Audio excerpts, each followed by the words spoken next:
An ancient castle stands against the backdrop of mountains, with dragons soaring above and thunder rumbling in the sky. On the throne sits the demon queen, surrounded by an army of the undead. The battle is about to begin. A handsome swordsman, Ishikiseya, takes the first step forward. With lightning speed, he slices through the undead standing in his way, getting closer to his ultimate goal. He shouts, "Power up!" At that moment, his powerful ally joins the fight, Kongu Chikara, a mighty warrior. He hurls a massive boulder at the enemy, but the demon queen effortlessly shatters it with a burst of flames. She then channels an enormous surge of fire energy toward them. But suddenly, a sorceress appears and conjures an ice wall to shield her allies. She's not just strong, she's breathtakingly beautiful. The heroes are shocked by the sheer power of her attack and relieved that she arrived just in time. Behind them, a cheerful support character emerges from a portal, bringing healing potions. They turn to Haruto asking if he's ready. "Of course, I'm more ready than ever," he replies. The demon queen laughs, mocking him and his strength. But it looks like he's about to unleash a devastating strike.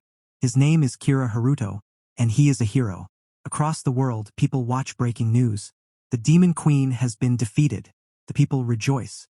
It has been nearly 200 years since the gates opened, allowing creatures to enter this world. And now they have finally taken down one of the 7 strongest beings, the demon lords. Every news channel covers the victory. The heroes receive congratulations and hear words of admiration from fans. A reporter meets them, celebrating their triumph.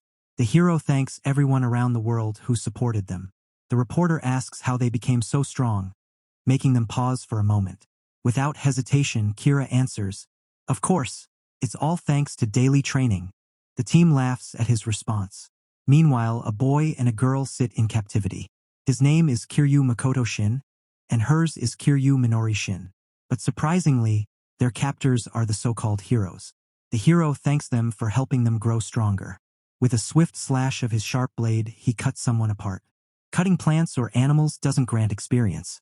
To level up, you must defeat beings, states the manual. But there are exceptions. You can farm the immortals. Now, it's clear why these heroes have become so powerful. As long as they keep eliminating the immortals, they can level up endlessly.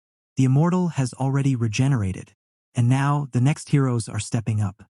One warrior smashes the captive with his massive fists, draining their life force and even breaking a limb. The sorceress incinerates a girl with her spell. She is engulfed in flames. Even though they are immortal, they feel pain every single time. Only a charred skeleton remains. More heroes stand ready, one with potions, another with a sword. The support character force-feeds a girl a poisonous potion, while the swordsman cuts the boy down like a meat grinder. Honestly, this story is fascinating. But I'm starting to feel sorry for them. And yet, the heroes continue to level up endlessly. One of them wipes his brow, saying, "Phew, another great training session," but even this is not enough for them. One of the warriors decides he's had enough for today. Something seems off with the support character. "Lately, I haven't been able to collect poison data the way I want to," he murmurs. The hero tells him not to waste time and invites him to spend time with the ladies. With a crazed smile, the support character replies, "One doll is enough for me." The girl was truly stunning. She caught the eyes of many men, and she was barely dressed. The hero paused for a moment and said, "There's still one thing I haven't tried." He whispered. The support turned to him with a crazed look and foam at the mouth, then called him a genius. They had always focused on destruction, never on creation. The sorceress chanted a spell and directed it at the imprisoned girl. She had nothing to say. "Don't," she whispered. The hero shouted that he was in. The sorceress scoffed.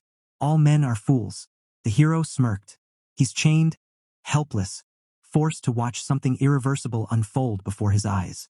Isn't it a grand spectacle? Suddenly, the boy's chains heat up and melt away. His eyes blaze with fury.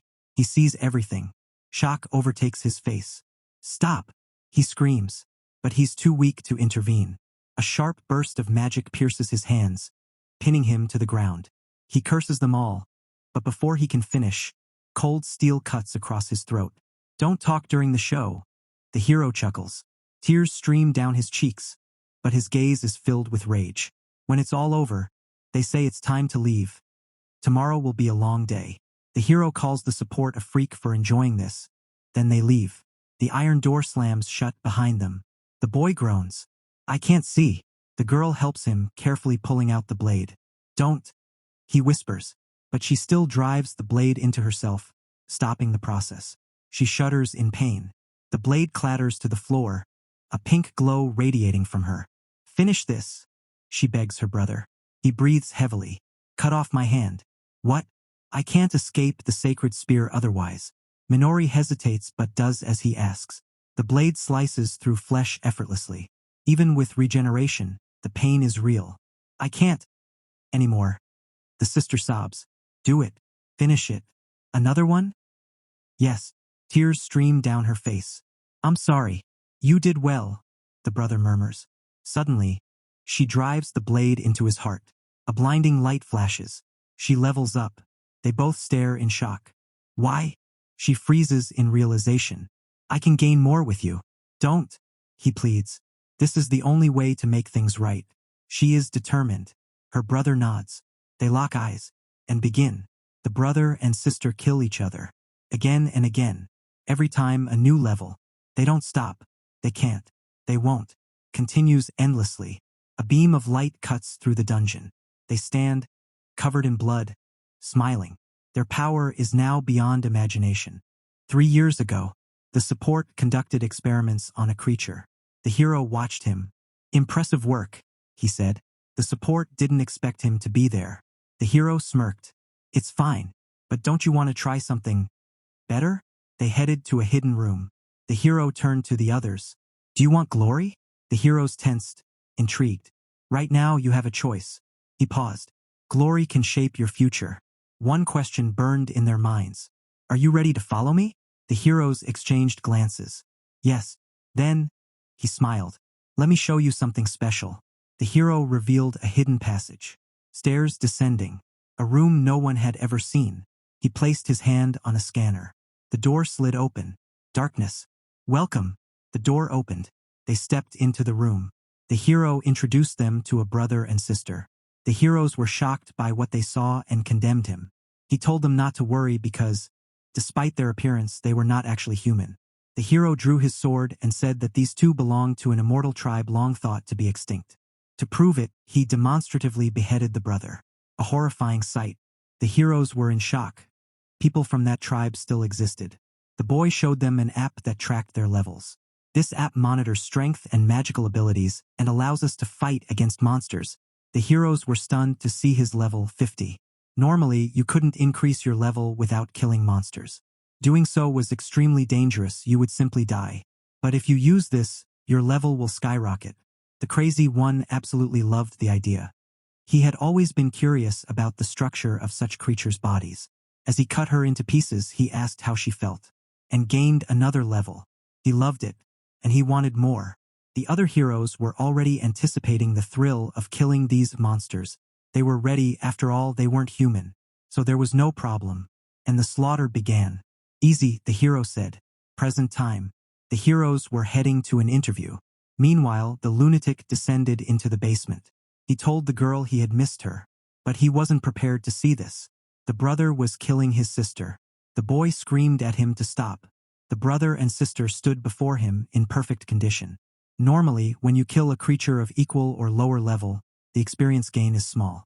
But when you kill something stronger, the amount of experience skyrockets. They had leveled up by killing each other, and continued training this way. Their bodies had undergone extreme changes overnight. The boy was horrified by these monsters. They started advancing toward him. He stepped back, but it didn't look like he could escape. He smashed a button, an alarm. The brother and sister were ready. He released a chimera, a mighty beast, against them, but they weren't afraid in the slightest. A psychopath unleashed a fiery chimera on a brother and sister. The brother told his sister to step aside and leave it to him. The psychopath sneered, saying he had no chance against the chimera.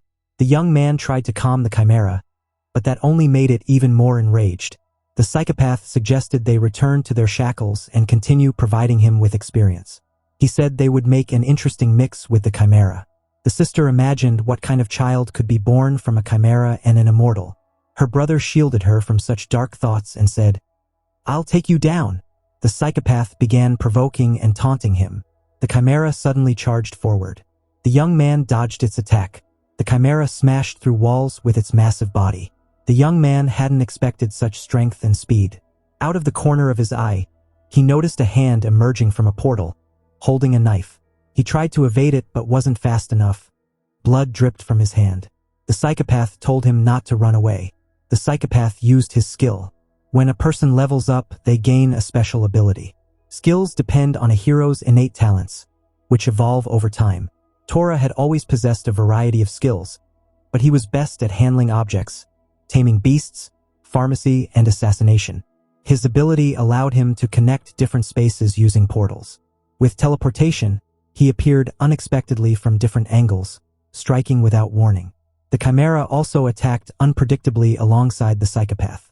The young man was injured, his arm had torn wounds. The chimera's tail wrapped around his leg. At the end of the tail was a snake's head. Lifting him upside down, the chimera let his arms dangle limply. With immense force, it slammed him into the ground and severed his leg. The psychopath and chimera gained the upper hand over him. The psychopath mocked him, saying that even with regeneration he was weak, just a puppet for them to farm experience. The sister watched the battle from a distance, growing more anxious. But her brother stood up, reattaching his severed limb like a piece of Lego, regenerating instantly. The psychopath said, "It's about time we ate you." The chimera snarled aggressively and lunged at the young man, sinking its teeth into his body. But something was off. The chimera froze. Then it collapsed to the ground. It seemed to dislike the taste of the young man, judging by the green sludge dripping from its mouth. The psychopath, now alarmed, asked, "What happened?" The young man stood up, regenerating, and said, "This could have been avoided." It seemed the psychopath had a deep attachment to his chimera, and now he was ready for revenge. With a flurry of attacks, he tried to kill the immortal. The young man warned him, "You should have stayed away from my blood." Suddenly, the psychopath's hands began to burn. The young man was confused. His own hands were melting from the venom, and he collapsed to the ground. It was a special ability, one that dissolved enemies. He hadn't expected this. It turned out that the psychopath himself had given him this ability, poisoning him for years. Realizing this, the psychopath laughed.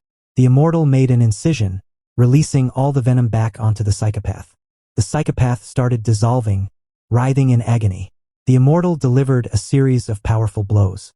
The psychopath couldn't withstand the sheer force. Tears welled in his eyes. He knew what was coming next. He begged for mercy, but the immortal had no intention of forgiving them after years of torment. He clenched his fist and struck, ripping the psychopath's soul from his body. Even as his soul faded, the psychopath continued to plead for mercy. The immortal activates the regeneration skill on the psychopath. The psychopath asks, "Why did you heal me?" The immortal responds, "Isn't it obvious?" The psychopath doesn't quite understand. Earlier, he had asked the immortal what it felt like to be immortal and experience being slashed by a knife. It seems that now the psychopath is lucky, he will experience it himself. At that moment, the other heroes were already approaching. One of them calls out the psychopath's name and finds a dead chimera lying on the floor. A young man anxiously opens a door, shouting his name. He notices an inscription, and then the psychopath hanging from the ceiling. The power of adamantite. This man is the strongest in his country. Many men want to be like him, but his closet is full of secrets about his unfathomably cruel nature. No one knows about this, so they continue to admire him. He gives advice to newcomers, saying they must be strong and strive to do more. Turning his back to the young men, they admire him and want to reach his level 200. As he leaves, he chuckles slyly at his own words. A year ago, he simply farmed his level using the immortals. And he never stopped, continuing to gain experience dishonestly. He slaughtered defenseless immortals to become stronger. Endless farming. He says it's no fun when they don't react or listen. The immortal makes no sound, he just wants this day to be over. But the monster wants to make them scream in pain. And so he lands painful blows, one after another. He also does not forget about the sister. An endless torment they do not deserve. Present day. A big guy is lifting weights when a hero bursts in. Realizing something has happened, he rushes to the basement. Everyone is in shock at what they see. They try to find out where the brother and sister have gone. The hero begins to worry. What if the world finds out the truth about them? The big guy is in a panic when he suddenly notices a laptop. There are some files open on it. It turns out to be a video recorded by the brother, showing him torturing the psychopath. Watching the footage is deeply unsettling. They want revenge. They don't understand what the hero intends to do. The hero slashes the psychopath with his sword, severing his head. The body falls from the ceiling. The big guy asks, "Why did you do that?" The hero responds, "The psychopath was no longer fit to survive." The hero is supported.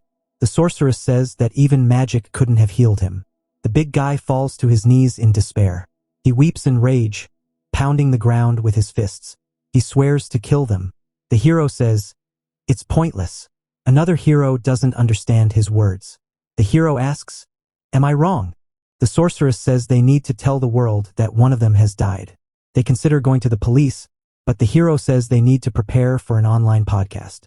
Meanwhile, the brother and sister escape the city. The sister stumbles, saying her legs feel weak. They stop to rest, relieved that they managed to escape. It was pure hell for them, but now they are safe. Under the moonlight, the sister falls asleep on his lap. The young man yawns but stays awake. He knows they could still be pursued. Even though he is exhausted, he keeps watch. Suddenly, he hears footsteps approaching. He gets ready and moves quickly through the trees, investigating. In the middle of the forest, he sees a house with a light on. He wonders if someone might be inside. Then, he senses someone behind him, but it's too late. A blade slices into his neck, and he falls from the tree onto the ground. He is not alone. A gang surrounds him. The young man is clearly not happy about this encounter. He tries to question them. Who are they? They don't seem like good people. It looks like they were deliberately hunting them. They have one mission: kill him, and they think it will be easy. The sorceress began casting a spell of strength, directing it toward her comrades. The brute was already prepared for battle and swung his club, striking a man on the head. He chuckled and said it was too easy. The immortal rose from the dead and adjusted his neck. It seemed the others didn't like that very much. He cracked his neck as if nothing had happened. "Who do you serve?" he asked. They remained silent. Not that it mattered to him. In an instant, he vanished from their sight and struck the brute with a devastating blow. The others were already trembling in fear. The brute collapsed, unconscious. The immortal's eyes burned with fury. Two men attacked him from both sides, slicing off his arm with a sharp sword. One of them grinned, clearly pleased with himself, but it seemed he had celebrated too soon. The immortal retaliated, striking one man with a brutal punch and grabbing the other by the face before slamming him into the ground with tremendous force. Only the sweet-looking sorceress remained. She cast a spell, a violet glow surging toward him. The immortal failed to dodge the flash of light, but it didn't matter. He was, after all, immortal. The sorceress realized she had no idea what she was dealing with. An immense burst of violet energy exploded, but the immortal remained unfazed. Powerless, she turned and ran, but there was no escaping him. He strung them up in the trees and took their clothes that, incidentally, suited him much better. He returned to his sleeping sister. She woke up at the sound of his footsteps. "Where did you get those clothes?" she asked. "A kind person gave them to me," he replied. She smiled, delighted. He had clothes for her, too. They changed, ready to move on. Their new outfits suited them so well, they could walk a fashion runway.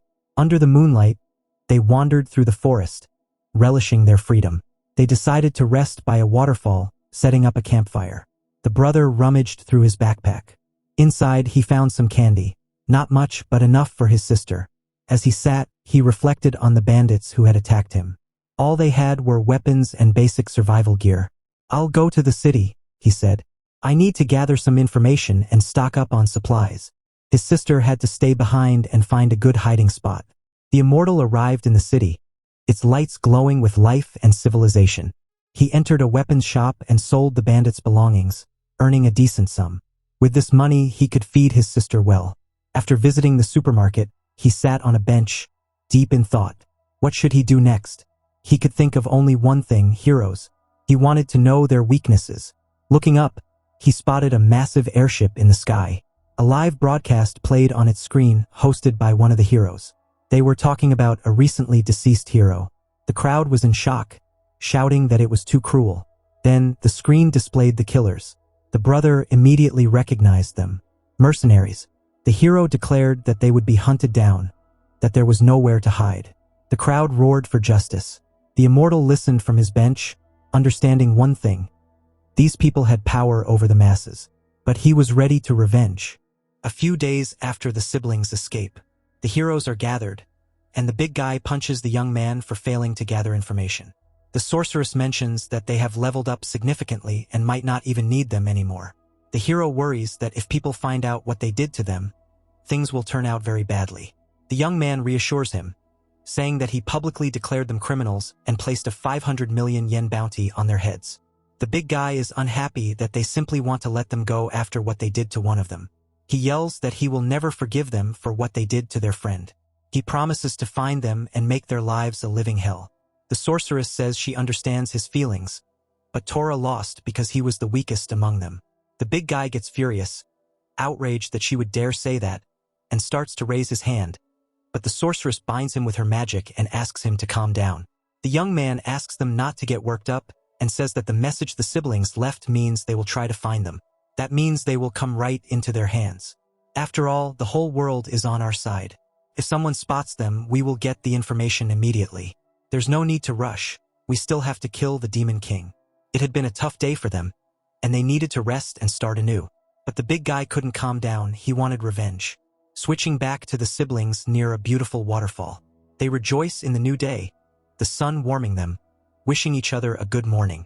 The sister says that for the first time, she slept without nightmares. The brother states that they've rested enough and it's time to leave. If they stay too long, they'll be easy to find. The sister points out that they are being hunted worldwide and are considered criminals. The brother pulls something out of his bag, a mask to hide their faces. This might just work. And oh, how well these masks suit them. They pack their belongings, clean up after themselves, and set off. They head toward a dungeon. Gates that separate the real world from the fantastical one.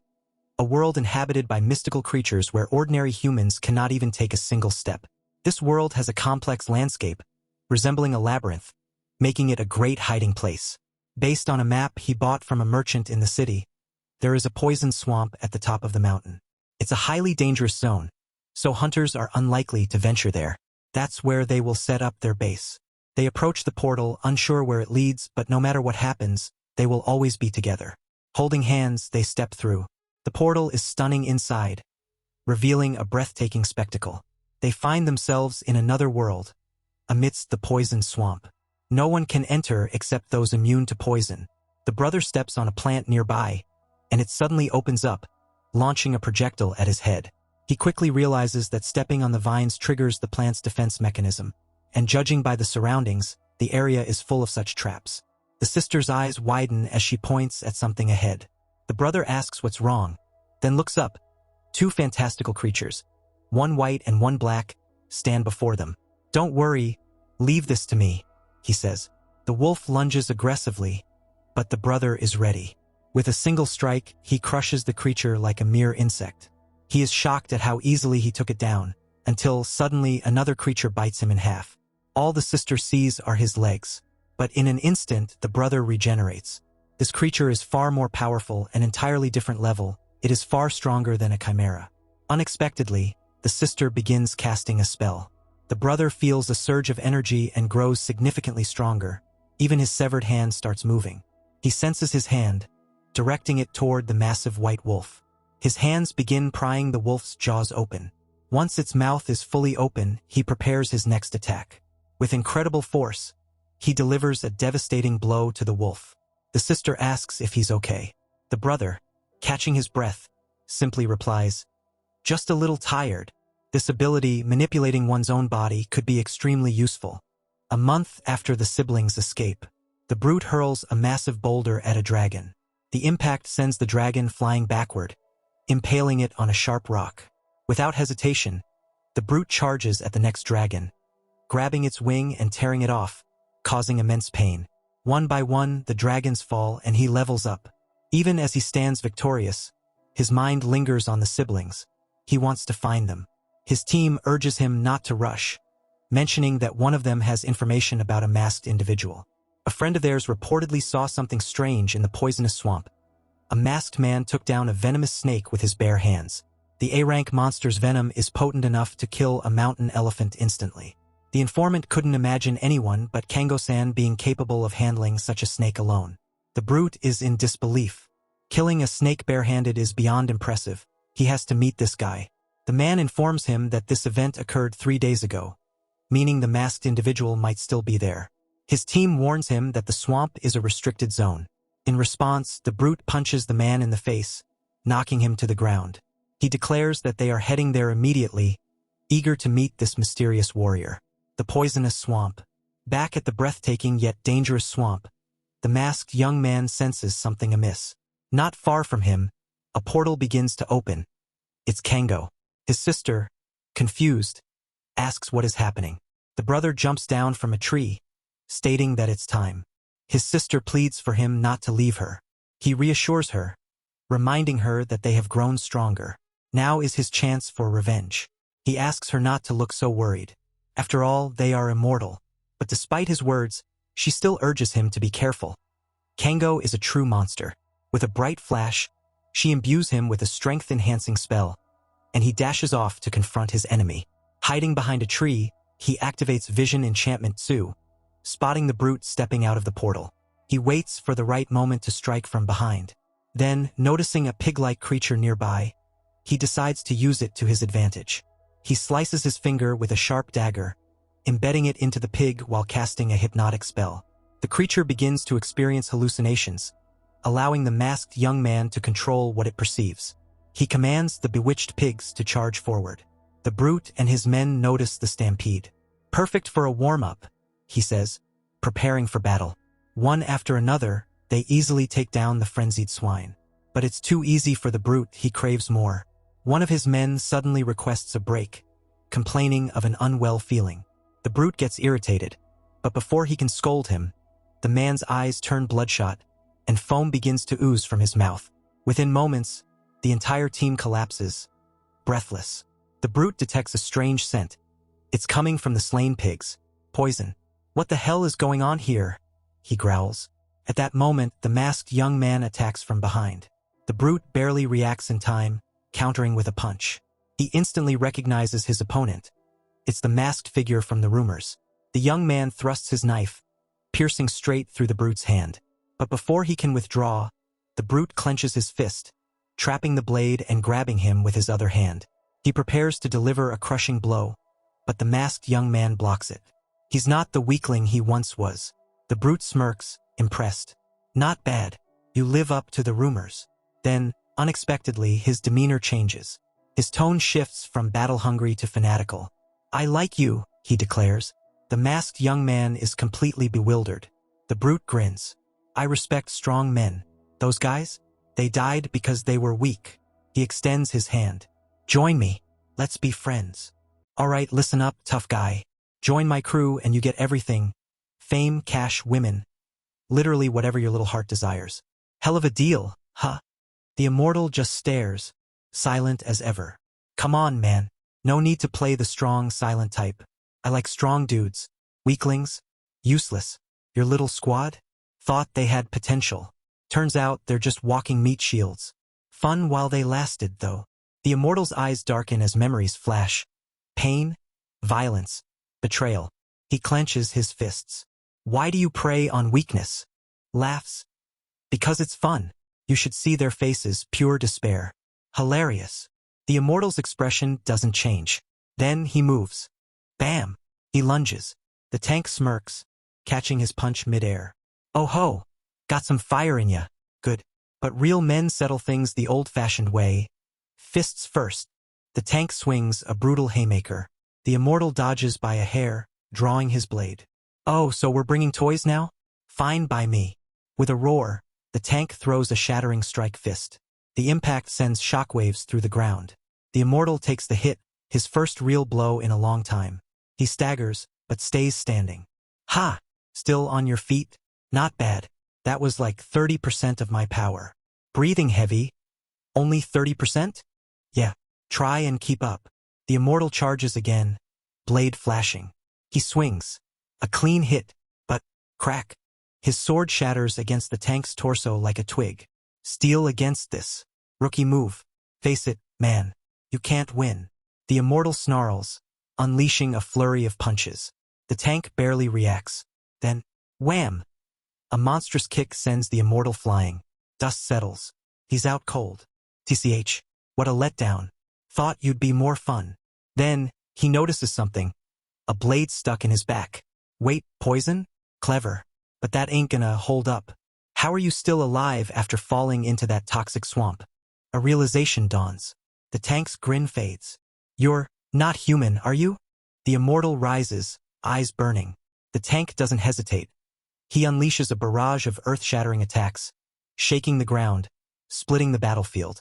One final Titan's wrath punch detonates the terrain, leaving a massive crater. The dust settles, and the immortal's mask is gone. Laughing maniacally, knew it was you, the immortal himself. The immortal, unfazed, cracks his neck. You only survived 'cause of that crazy Regan. Not toughness, just cheating. I've been hunting you for one reason. Lemme guess. Revenge? Boring. Get in line. No, not just revenge. You don't get to die easy. Final clash incoming. The two titans stand face to face. The air is thick with tension. With a thunderous stomp, the behemoth charges forward, sending boulders flying like pebbles. Shrapnel slices into the immortal's skin. His arm barely clings to his body. The brute vanishes into the fog of war, only to reappear like a nightmare, leg cocked back for a devastating strike. You ain't getting out of here alive, he growls. The hit lands like a meteor impact, sending shockwaves through the battlefield. From the rubble, the immortal launches himself at the brute like a missile. His fists connect, but it's like punching solid steel. The brute chuckles, shaking his head. That all you got? He clenches his fist, muscles bulging.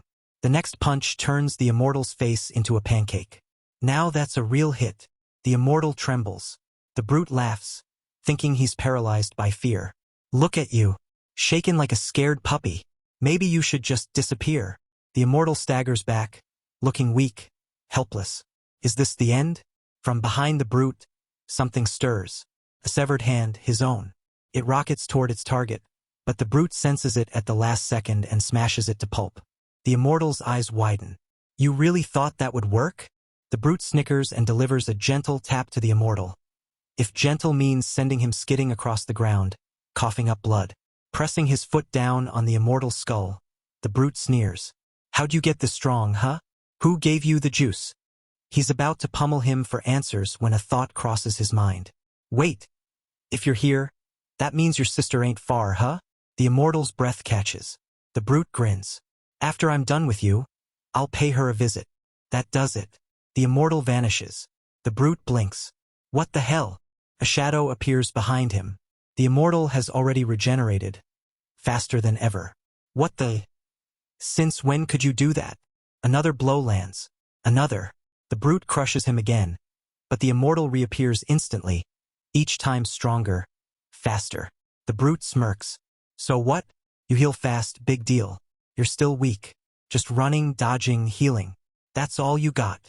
The immortal chuckles. Oh, buddy. You're gonna wish I was weak. Muscles tighten. The air shifts. The brute suddenly feels uneasy. The immortal's severed limbs twitch and rise, obeying his command. What the hell is this? The brute swats them away, but more come.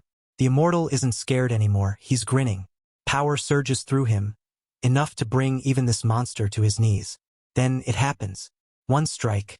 One devastating blow. The brute's arm doesn't just break. It's torn apart. Shock flashes across his face. The immortal cracks his knuckles. How about an arm wrestling match? Rage boils in the brute's veins. I'm gonna turn you to dust. He charges, roaring, desperate to erase this nightmare. The immortal simply smirks. He gives the command. Severed limbs, dozens of them, converge into a single monstrous fist. The strike lands with the force of a nuclear explosion. The brute stumbles, his second arm obliterated. Panting, bleeding, barely standing, he stares at the immortal. How does it feel? The immortal taunts. Losing everything that made you strong? 1 week after the battle. The hallway was dimly lit, the air thick with tension. Footsteps echoed as the group walked, their boots tapping against the cold stone floor. How's the prep going for our next demon fight? One of them asked. Almost done, another replied, cracking his knuckles. Just a few more tweaks. Blondie exhaled sharply. We better work harder for Taro. Who the hell is Taro? The guy smirked. Blondie stopped in his tracks, staring at him like he just grew a second head. Wait, are you serious? Nah, just messing with ya. He grinned. Blondie sighed. Man, don't joke about that. Even if it's a joke, don't. Changing the subject, he looked around. Haven't seen the big guy in a while. What's he up to? White-haired dude leaned against the wall. He's out looking for the siblings. They make good punching bags. Don't stress about him, another guy added. He'll bring them back. No way he fails. Blondie smirked darkly. Good. When they're back, I'll train them to death. Suddenly, frantic footsteps echoed down the corridor. A man in a suit, drenched in sweat, sprinted towards them, waving his hands like a lunatic. A package arrived. But it's not just a package, he panted. The group exchanged glances before rushing after him. At the entrance, the witch stood over a large, ominous-looking box. She flicked her wrist, opening it. Silence. Inside, a pair of severed hands. Familiar, inked with tattoos they knew all too well. Blondie's stomach dropped. No. They dragged the box inside, locking themselves in a room. The witch inspected the limbs, her voice grim. It's real. This is him. Blondie clenched his fists. Bullshit. No way someone had enough power to take him down. Maybe someone with a serious grudge against us? Another suggested, his voice tight. The pieces clicked in Blondie's mind. He was out searching for the siblings. It has to be them. No way, Blondie snapped. They're not that strong. They can't be. The memory of Taro's death resurfaced. Taro, the weakest among them, had still been powerful. And yet, the siblings had torn him apart. Now, the strongest hero in the world was gone too. How? Blondie's voice cracked. How the hell did they level up so fast? A moment of silence. Then the realization hit. How did we get this strong? The other guy asked, his voice eerily calm. Blondie exhaled, rubbing his temples. Isn't it obvious? We killed immortals. Over and over again. Exactly, he nodded. You take down a high-level opponent, you get a ton of XP. What if they've been killing each other nonstop? Over and over? Until they got strong enough to take us out. The room turned cold. Fear crept onto their faces. The witch cleared her throat. All right. Everyone chill for a sec. One of the guys clenched his fists, still shaken. The witch murmured an incantation, placing a calming spell on him. Blondie exhaled, nodding in thanks before walking out. I need a minute. Same, the other guy mumbled. Leave me alone for a bit. The witch gave him a knowing look before stepping out. Alone in the room, he approached the package again, staring at the severed hands. His lips curled in disgust. So they think they can scare us? By sending us this garbage? Without hesitation, he tossed the limbs into the trash. Impressive that they got him, he muttered.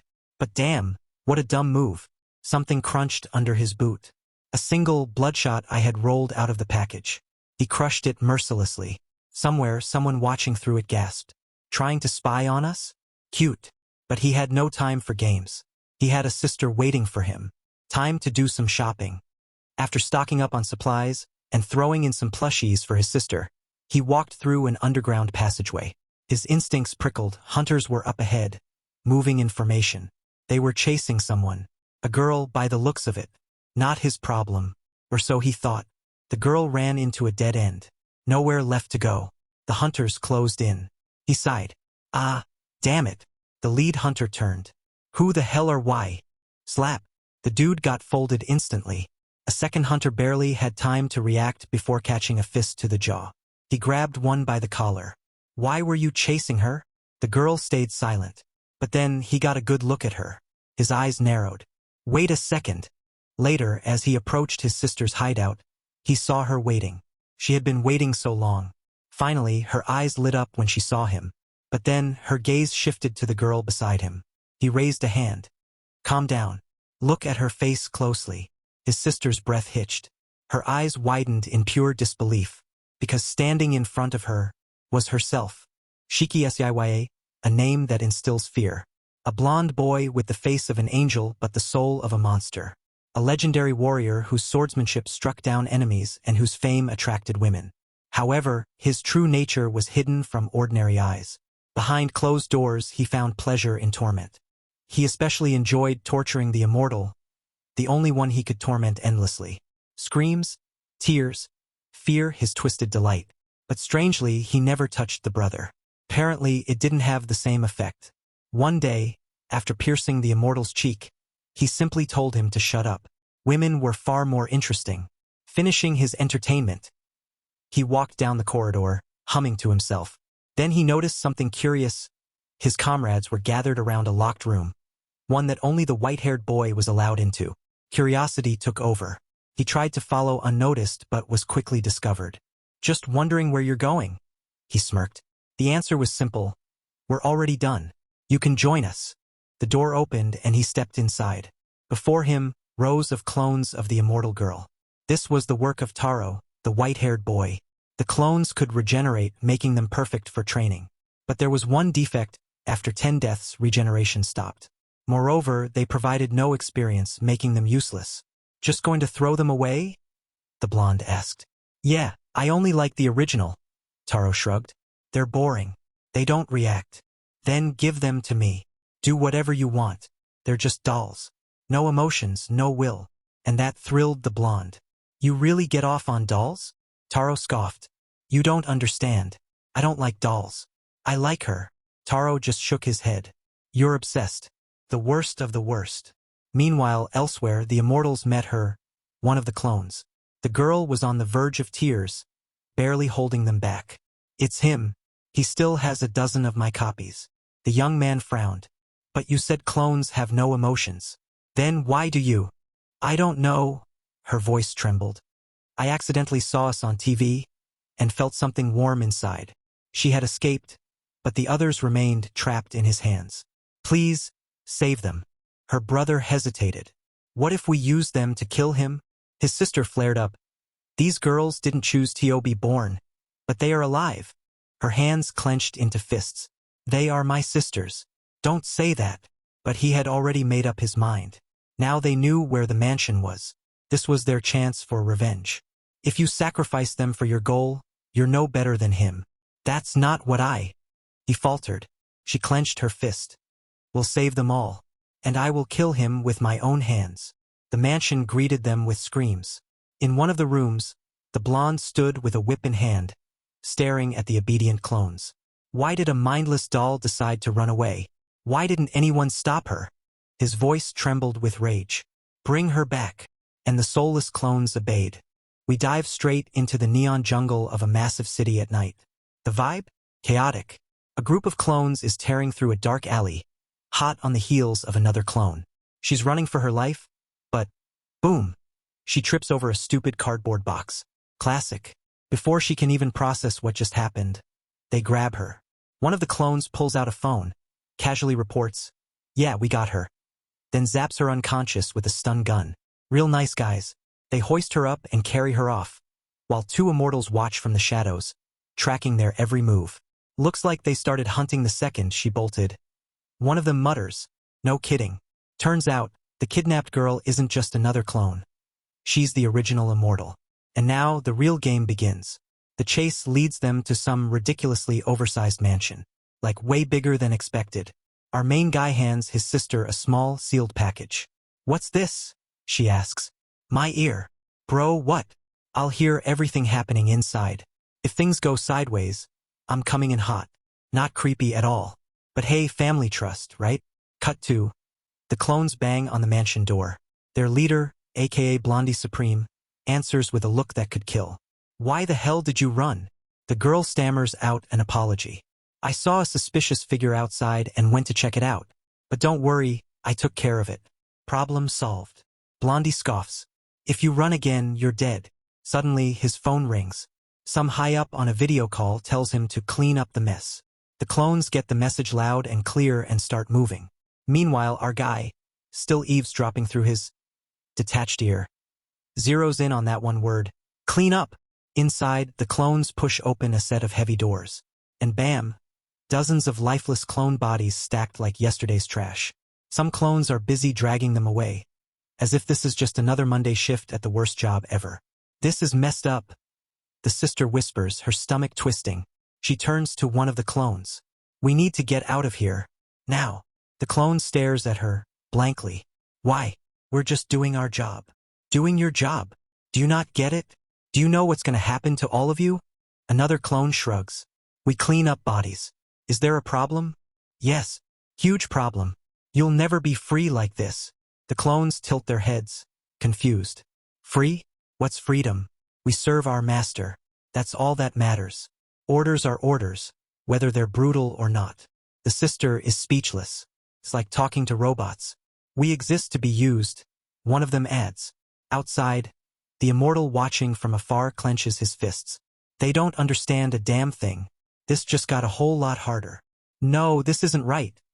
The sister says, her voice shaking. No, this is beyond wrong. She grabs one of the clones and hugs them tightly. Let go of me. The clone grumbles.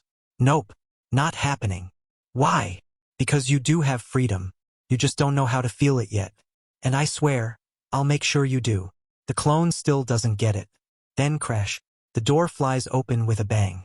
Blondie struts in like he owns the place, which technically he does. Who gave you permission to talk? The sister freezes. I am sorry. Slap. He backhands her across the face, eyes blazing. Oh, it's you again. You're a defective product. Time to throw you out. Her eyes darken. Memories flood back. Him torturing her, treating her like dirt. Her fear melts into pure rage. Blondie smirks. Oh? What's that look? He unsheathes his sword. You got something to say? Before he can strike, another clone suddenly steps in. Stop! Blondie barely glances at them before swinging the flat side of his sword into their throat. Know your place. That's enough, he mutters. Time to die. He swings, but the sister jumps in, shielding the clone with her own body. Silence. Blondie stares. A clone protecting another clone? The gears in his head start turning. Then he sees the blood on his sword. A different taste. A different feeling. Outside, the brother hears everything. No more waiting. He's moving in, vaulting over the mansion's fence. Alarms blare. Blondie chuckles, totally unfazed. Your brother's coming, huh? The sister glares at him. What are you planning? Blondie grins. This mansion is packed with clones trained for combat. And guess what? You look exactly like them. This is going to be one hell of a show. To be continued, a fierce battle erupted, with deadly and firearms clashing. One of the clones struck him in the shoulder with a spear. His sister stepped in, pushing the clone away. The clone looked at her, confused. Why was she protecting him? She stood in front of her brother, shielding him with her own body. He's my real older brother, she declared. But the clones didn't care. Their master had ordered them to eliminate him, and whether he was her brother or not was irrelevant. The sister's clones began closing in, forcing them into a corner. They would kill her brother, and if she stood in their way, they would consider her an enemy as well. She couldn't believe it. She had come here only to save them. Her brother gently told her to step aside and leave this to him. He pulled out his mask. It glowed with a crimson light. As he put it on, he said, "As your older brother, I'll handle this." Meanwhile, Blondie tormented the clones, laughing as if he were the king of this twisted game.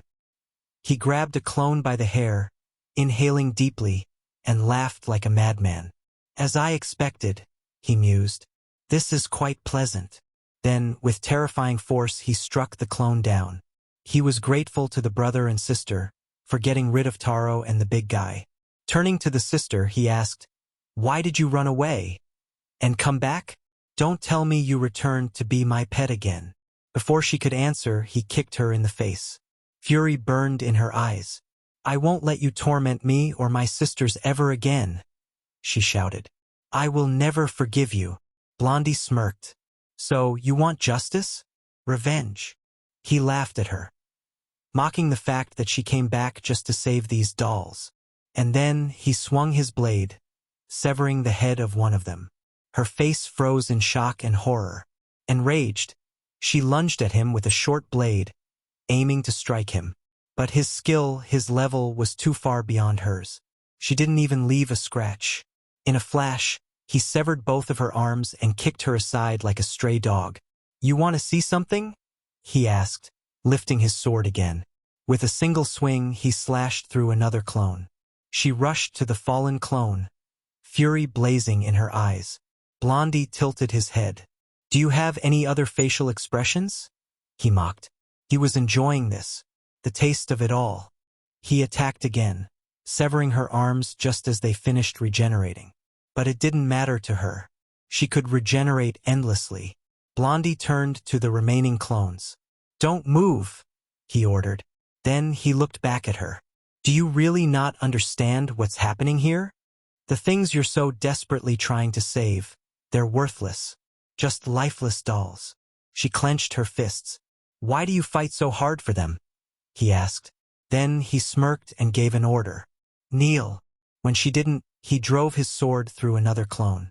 "As long as you refuse to bow and apologize," he taunted, "I'll keep killing them. Watch what happens." All because you're too stubborn to say sorry. Tears welled in her eyes. "Please," she begged.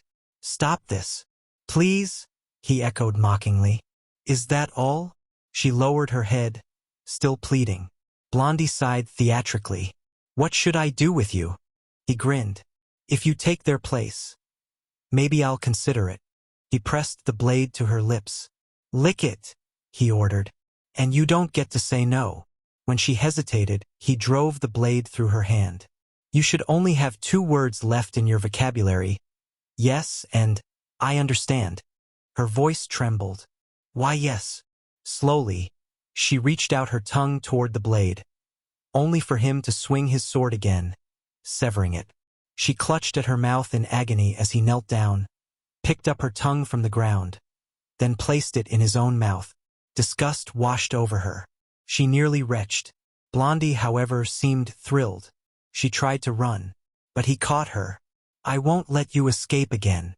With precise, deliberate movements, he slashed through her clothing, cutting everything apart without leaving a single mark on her skin. "That's it. Show me more," he murmured. "More, more, more," he shouted, eyes gleaming with hunger. "You'll understand soon enough," he whispered, pointing his sword at her chest. And then, before he could do anything else, a fist crashed into his face. It was her brother. He had arrived just in time, stopping her tormentor from inflicting more pain. With a devastating punch to the face, he sent the attacker flying. The impact was so powerful that the blonde barely managed to stumble back to his feet, clearly not expecting such force. The brother draped his jacket over his sister's shoulders, apologizing for being late. But she reassured him, saying everything was fine. She knew he would come for her. The blonde steadied himself, wiping the blood from his lip, and sneered. "You idiot! What did you do to the clones in the mansion? Don't tell me you actually killed those copies of your sister." The brother's voice was cold but firm. "I didn't kill them. They are my sisters too. But I was a little rough with them." His eyes darkened. "I made sure they couldn't fight anymore." The blonde let out a mocking laugh. "How boring. If it were me, I'd have made things much more entertaining. But it's not too late. I'll grab you and make your sister suffer right in front of your eyes." The brother narrowed his gaze. "I have a better idea. I'll shatter you into 1,000 pieces." Without another word, he launched himself at the blonde. But the blonde was ready. As the brother moved in, he reached for his sword, drawing it with lightning speed. A strike faster than the eye could follow. A blow as swift as light itself. Sliced through the air, cutting his opponent clean in half. For a moment, silence filled the room. Then, something unnatural happened. The severed hand twitched, then moved, then shot straight toward him. Before he could react, it struck him with immense force, driving him through the wall into the next room. And in that room, a chilling sight awaited him. A sea of clones. The blonde smirked from the other side of the wreckage. "You're pathetic, hiding behind those clones you've used and tormented." "Shut up. They're my puppets," the blonde snapped. The brother had heard enough. The blonde barked an order, and the clones surged forward, attacking in unison. And then he saw it. Their faces, his sister's face, reflected 100 times over. A sharp cry snapped him back to reality. His sister. She was in danger. He turned just in time to see the clones lunging at her, tearing into her with ruthless precision. No! He fought to reach her, but the clones seized him, restraining him. He struggled, his voice raw. Let me go! The blonde grinned wickedly, his sword glinting. Time to end this. With a brutal thrust, he impaled both the brother and one of the clones at once. Blood splattered. The blonde laughed, twisting the blade. Isn't this your precious sister? The clone gasped but didn't flinch. It's my duty. The blonde's face twisted in frustration. No, your duty is to obey me. The brother's gaze turned feral, his eyes locked onto the blonde's. The blonde faltered. What's with that look? The fight resumed, the brother dodging effortlessly. The blonde growled. Fine, then she dies instead.